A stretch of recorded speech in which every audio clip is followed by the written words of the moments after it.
ত্রয়োদশ জাতীয় সংসদ নির্বাচনের দিন যত ঘনিয়ে আসছে ততই জমজমাট হচ্ছে নির্বাচনী প্রচারণা। সারা দেশের মতো নারায়ণগঞ্জ ১, রূপগঞ্জ আসনেও প্রচারণা চালাচ্ছেন প্রার্থীরা।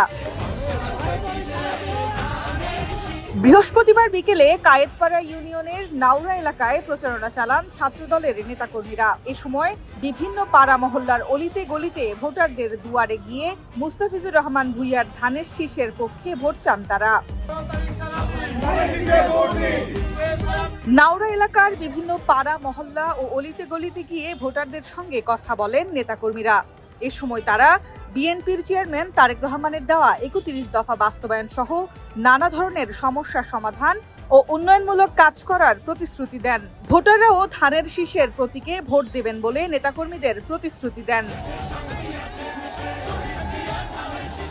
প্রচারণায় নেতৃত্ব দেন রূপগঞ্জ উপজেলা বিএনপির সহ কোষাধ্যক্ষ আব্দুল্লাহ আল মামুন নয়ন। প্রচারণায় অংশ নেন কায়েতপাড়া ইউনিয়নের ১ নং ওয়ার্ডের বিএনপির সাধারণ সম্পাদক কাজী এনায়েতুল্লাহ, ১ নং ওয়ার্ডের যুবদলের সাধারণ সম্পাদক শাহ আলম রানা, বাংলাদেশ তেজগাঁ কলেজ শাখার ছাত্রদলের সাধারণ সম্পাদক সুজন খান, নারায়ণগঞ্জ জেলা ছাত্রদলের সহ সম্পাদক আরিফুল ইসলাম, ১ নং ওয়ার্ডের বিএনপির ছাত্র বিষয়ক সম্পাদক দুলাল মাস্টার ও অন্যান্য নেতৃবৃন্দ।